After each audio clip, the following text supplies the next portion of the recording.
नमस्कार व्यूवर्स, एक बार फिर से स्वागत है आपका आईएएस पॉइंट के इस चैनल पे। और आज हम पढ़ रहे हैं नियोजन की शुरुआत और प्रसार, origin and expansion of planning. इससे पहले आपने इसके इंट्रोडक्शन के बारे में पढ़ा और डेफिनेशन के बारे में पढ़ा। ठीक है, आज हम इसकी शुरुआत और प्रसार के बारे में पढ़ेंगे।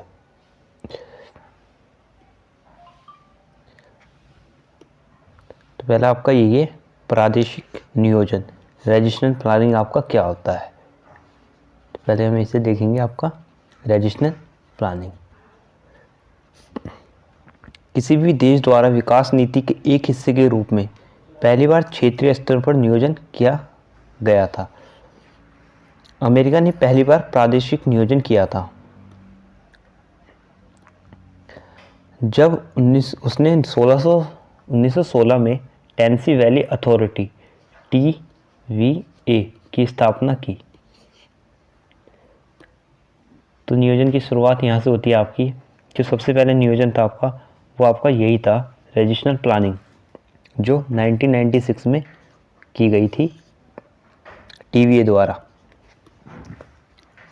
ठीक है, आगे देखते हैं हम इसमें।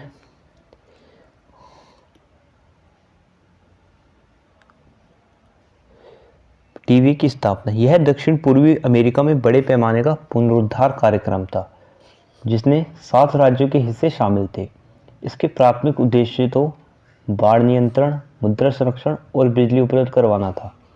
लेकिन TVA प्रादेशिक नियोजन निर्दिष्ट क्षेत्र में कई अन्य गतिविधियों में सक्रिय था, जैसे कि आपका औद्योगिक विकास, वन निर्माण, वन्य जीवन संरक्षण, शहरी नियोजन, सड़क और रेल निर्माण, खेती के अच्छे तरीकों को प्रोत्साहन देना और मलेरिया नियंत्रण।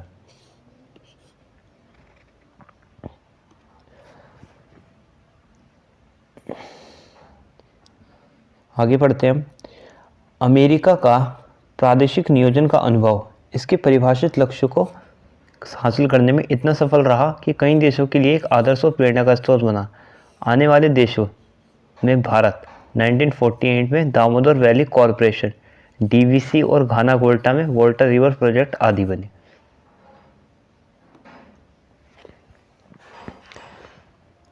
आगे बढ़ते हैं हम।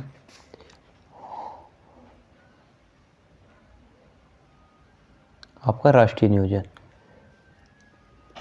पहले आपने पढ़ा आपका रीजनल प्लानिंग के बारे में। अब आपका नेशनल प्लानिंग आ गया यहाँ पे सेकंड। देखते हैं हम। राष्ट्रीय नियोजन के अधिकारक प्रयोग की जड़ें सोवियत रूस की वोल्शेविक क्रांति में है। औद्योगिकरण की रफ्तार असंतुष्ट जोसेफ स्टालिन ने 1928 में सोवियत संघ के लिए केंद्रित नियोजन की नीति का ऐलान किया।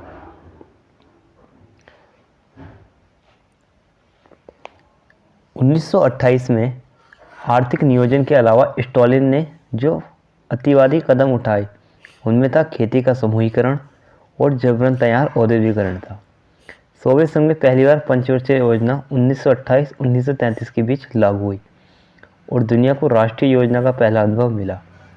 मशहूर सोवियत नारा द ग्रेट लीप फॉरवर्ड राष्ट्रीय स्तर पर आर्थिक नियोजन की शुरुआत से तीव्र औद्योगिकरण के लिए लगाया गया।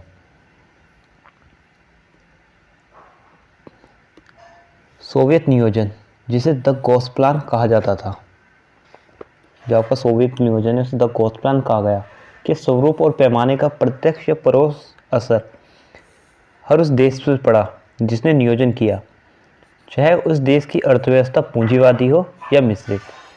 भारत की नियोजन प्रक्रिया पर सोवियत नियोजन का सीधा असर पड़ा। पहली सोवियत योजना में भारी उद्योगों को हल्के उद्योगों पर प्राथमिकता दी जानी थी और उपभोक्ता वस्तुओं पर तब ध्यान दिया जाना था जबकि अन्य प्राथमिकताओं की सभी ज़रूरतें पूरी हो गई थी। में भारतीय नियोजन प्रक्रिया में यह जोर दिखता है। आर्थिक नियोजन का सोवियत ढांचा पूरी पूर्वी यूरोपीय देश में फैल गया, खासतौर पर द्वितीय विश्व युद्ध के बाद। और ऐसा नियोजन पीपल्स रिपब्लिक ऑफ चाइना 1949 में पहली अपने असली रूप में आया। 40 के दशक की शुरुआत में राष्ट्रीय नियोजन के विचार को फ्रांस और दुनिया ने देखा। अब तक की पूंजीवादी अर्थव्यवस्था और गैर केंद्रित राजनीतिक व्यवस्था यानी कि लोकतांत्रिक व्यवस्था ने राष्ट्रीय नियोजन शुरू किया। फ्रांस ने राष्ट्रीय स्तर पर आर्थिक नियोजन खुद को एक विशिष्ट अर्थव्यवस्था घोषित करने के बाद शुरू कर दिया। अगला देखते हैं हम टाइप्स ऑफ प्लानिंग के बारे में। ठीक है, टाइप्स ऑफ प्लानिंग, आपके नियोजन के प्रकार। इससे पहले आपने देखा जब आपका स्टार्ट होता है प्लानिंग के बारे में तो 1916 में ये शुरुआत होती है और 2 टाइप्स की प्लानिंग आई थी। अब पहले तो आपकी रीजनल प्लानिंग आती है, फिर आपकी नेशनल प्लानिंग आती है। तो अब हम टाइप्स के ऑफ प्लानिंग के बारे में पढ़ रहे हैं, नियोजन के प्रकारों के बारे में। सोवियत संघ की पहली बार राष्ट्रीय योजना शुरू करने के बाद कई अन्य देशों ने इसका अनुसरण किया, लेकिन उनके तरीके और व्यवहार अलग थे। हालांकि नियोजन के कई प्रकार हैं, लेकिन उनमें सबसे महत्वपूर्ण आर्थिक संगठन के आधार वाले जो राज्य नियंत्रण अर्थव्यवस्था मिश्रित अर्थव्यवस्था है। आर्थिक प्रणाली के आधार पर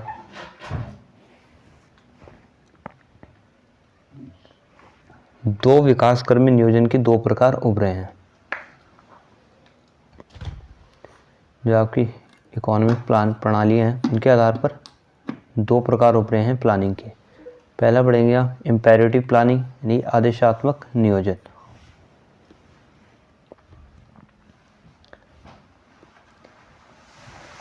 वह नियोजन प्रक्रिया जो राज्य नियंत्रित अर्थव्यवस्था के अनुसार होती है, चाहे वह राज्य समाजवादी हो या साम्यवादी, उन्हें आदेशात्मक नियोजन कहा जाता है। तो आपकी जो नियोजन प्रक्रिया राज्य द्वारा स्टेट द्वारा नियंत्रित होती है, ठीक है, उसे हम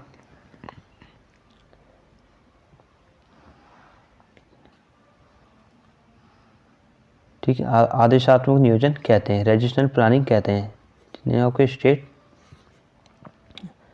कंट्रोल करता है, जिसे चाहे वो स्टेट आपका सोशल हो या समाजवादी हो। ऐसे नियोजन को निर्देशात्मक या लक्ष्य आधारित नियोजन कहते हैं। ऐसे नियोजन 2 प्रकार के होते हैं आपके। एक समाजवादी प्रणाली में सभी आर्थिक फैसले सरकार के हाथ में केंद्रीकृत होते हैं, जिसमें संसाधनों पर सामूहिक स्वामित्व होता है। और साम्यवादी प्रणाली में, जो पहले चीन में था, सभी संसाधनों पर सरकार का कब्जा होता है और वही प्रयोग करती है।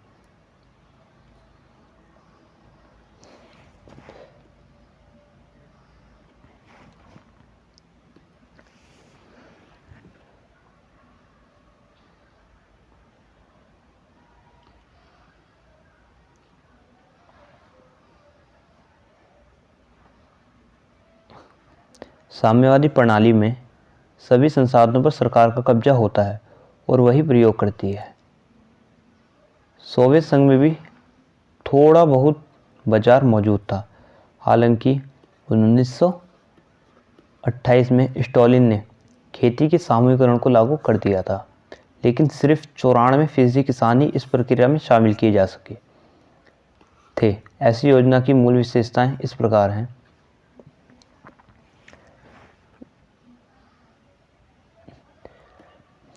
विशेषताओं को पढ़ते हैं ऐसी योजना की। पहली विशेषता है आपकी, नियोजन में विकास और वृद्धि के संख्यावाचक लक्ष्य तय कर दिए जाते हैं। उदाहरण के लिए यहाँ पे जैसे कि 5 लाख टन स्टील, ठीक है, 2 लाख आपका टन सीमेंट हो जाएगा, 10,000 किलोमीटर राष्ट्रीय राजमार्ग, 5,000 प्राथमिक स्कूल आदि आने वाले 5 साल में तैयार कर दिए जाएंगे। तो ये आपका नियोजन ऐसी योजना हो जाएगी जिसमें संख्यावाचक जिन्हें गिना जा सके। नेक्स्ट देखते हैं हम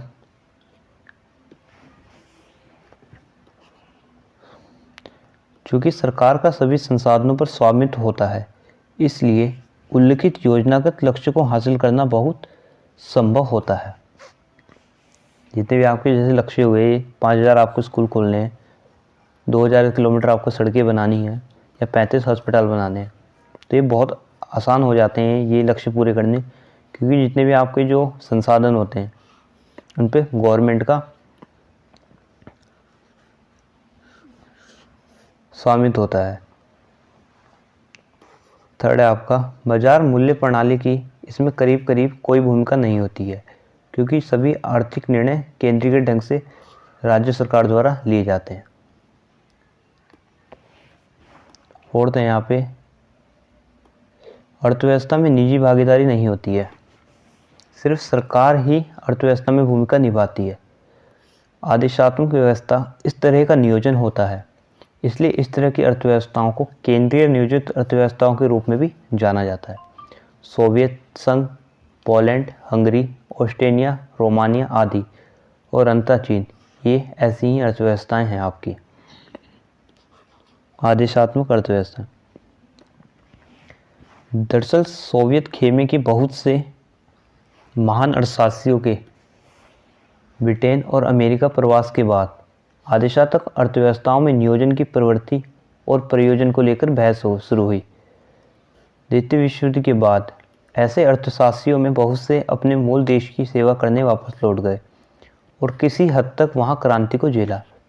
उनकी सामयिक और सुस्पष्ट आर्थिक सोच ने ही युद्ध के बाद दुनिया में मिश्रित अर्थव्यवस्था का आधार तैयार किया। इनमें से एक पोलैंड के थे, मशहूर अर्थशास्त्री थे जिनका नाम था ऑस्कर लैंड, जो वापस जाकर Polish state economic council, Bharat में प्लानिंग कमीशन की तर्ज पर चेयरमैन बने। उन्होंने 50 दशक में समाजवादी बाजार मार्केट सोशलिज्म का सुझाव दिया और इसकी रचना भी की। उनकी समाजवादी बाजार के विकास के विचार को न सिर्फ पोलैंड बल्कि उस समय अन्य राज्य नियंत्रित अर्थव्यवस्थाओं ने खारिज कर दिया। इस तरह का नियोजन अपने शीर्ष में पहुंचा चीन में सांस्कृतिक क्रांति के बाद 1963 से 1969, जिसने 1949 के बाद सोवियत तर्ज की केंद्रीय नियोजन प्रणाली अपनाने वाले देश में आर्थिक मंदी आ गई। डेंग शियाओपिंग के समय चीन ने आर्थिक शक्तियों को बड़े पैमाने पर केंद्रीकृत किया और अर्थव्यवस्था को बचाने के लिए 1985 में दरवाजे खोलने की नीति की घोषणा करी।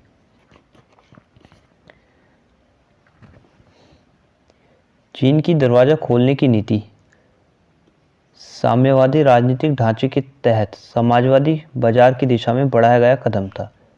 लोकतंत्र के लिए लोकप्रिय छात्र आंदोलन को 1989 में थियामन चौक पर निर्दयतापूर्वक दबा दिया था। इसी तरह राज्य नियंत्रित अर्थव्यवस्था के नाकाम अनुभव से बचने के लिए सोवियत संघ ने मिसाइल गोर्बाचेव के नेतृत्व में 1985 में राजनीतिक और आर्थिक सुधारों की प्रक्रिया की शुरुआत की, जिसे नवीनीकरण या पेरेस्ट्रोइका कहा गया। पेरेस्ट्रोइका और ग्लासनोस्ट कहा गया। पेरेस्ट्रोइका का मतलब होता है नवीनीकरण और ग्लासनोस्ट का मतलब होता है आपका खुलापन।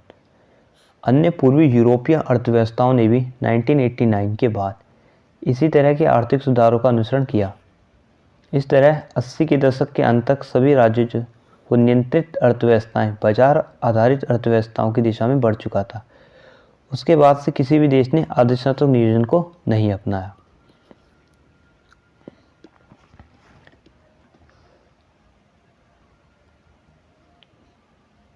दूसरा है आपका इंडिकेटिव प्लानिंग, निर्देशात्मक नियोजन।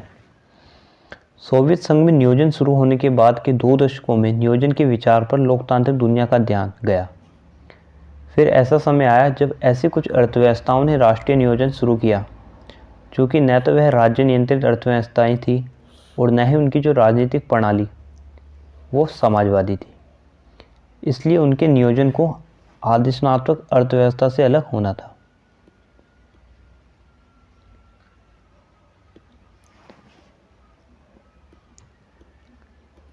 ऐसे नियोजन को अर्थशास्त्रीय विशेषज्ञों ने निर्देशात्मक नियोजन कहा।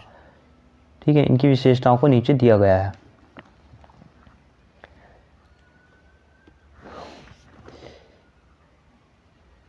यहाँ पे निर्देशात्मक अर्थव्यवस्थाओं की नियोजन की विशेषताएं हैं। पहली आपके निर्देशात्मक नियोजन का पालन करने वाली सभी अर्थव्यवस्थाएं मिश्रित अर्थव्यवस्थाएं थी। जो भी निर्देशात्मक नियोजन का पालन करती थी वही सभी आपकी मिक्स्ड इकोनॉमी थी।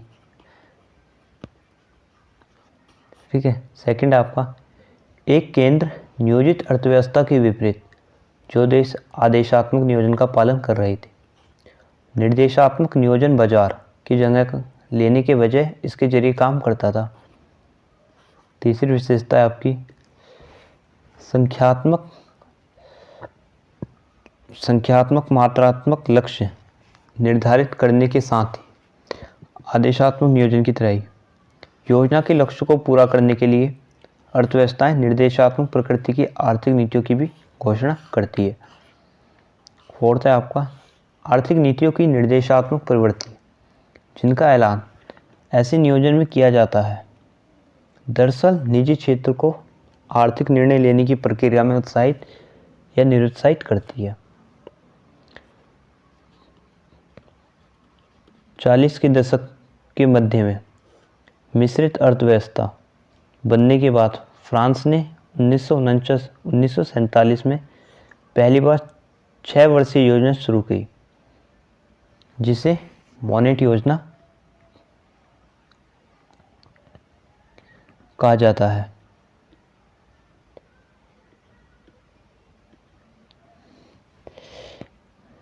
बाद में मोनेट योजना निर्देशात्मक नियोजन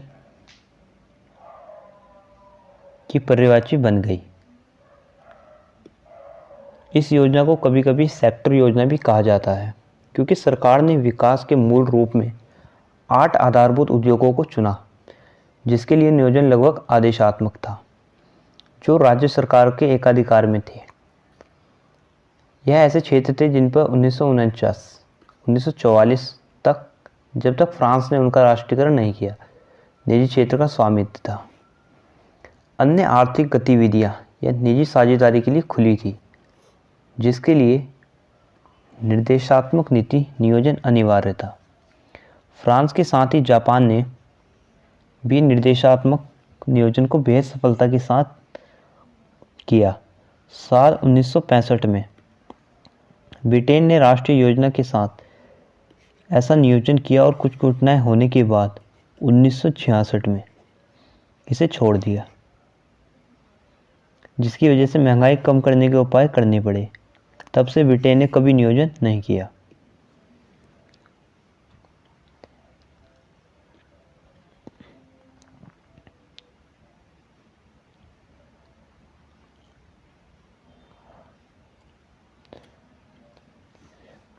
हालांकि आर्थिक विकास के उपकरण के रूप में आर्थिक नियोजन के सबसे पहले अमेरिका ने किया। क्षेत्रीय स्तर पर 1916 में टेनेसी वैली अथॉरिटी के साथ, लेकिन इससे कभी औपचारिक राष्ट्रीय नियोजन नहीं किया। 40 के दशक में कुछ अर्थशास्त्री राष्ट्रीय नियोजन के पुरजोर समर्थक थे। हम लोगों की अमेरिका में निर्देशात्मक नियोजन की झलक नियमित अंतराल पर आने वाली प्रेसिडेंशियल रिपोर्ट में दिख सकती है। यह रिपोर्ट संसाधनों के इस्तेमाल और सरकार की अपनी लक्ष्यों के प्रति घोषणाओं के लिए मानदंड है। मूल रूप से सार्वजनिक उद्देश्यों के लिए निजी क्षेत्र को प्रोत्साहित करने के लिए मिश्रित अर्थव्यवस्थाएं निर्देशात्मक नियोजन का जिस तरह प्रयोग करती हैं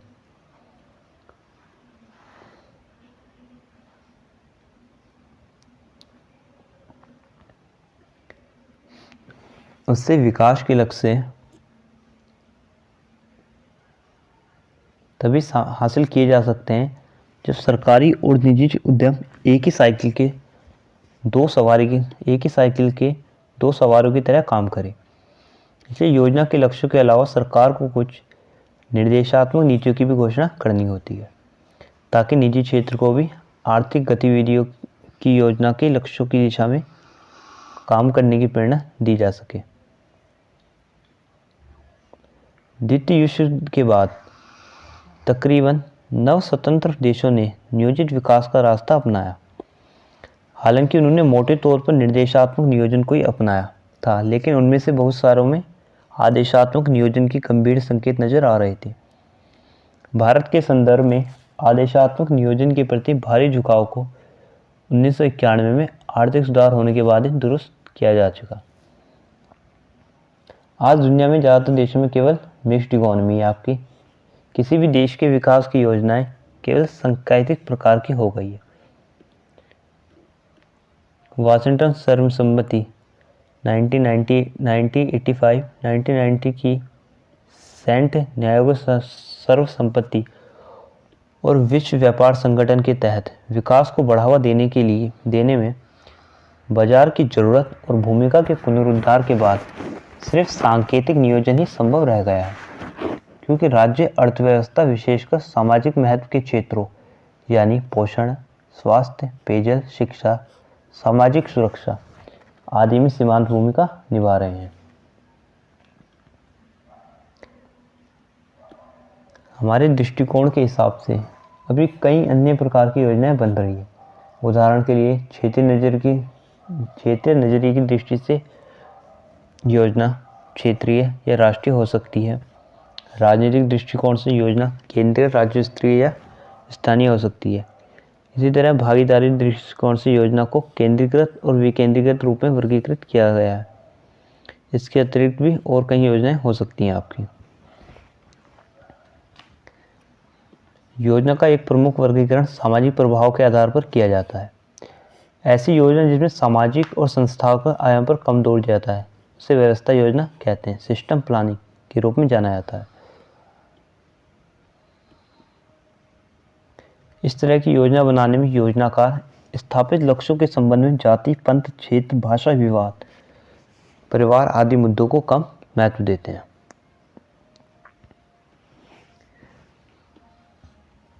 ठीक है, तो आपका ये चैप्टर कंप्लीट हो गया है। इसमें थोड़ी बहुत थ्योरी है, आप पढ़ लीजिएगा।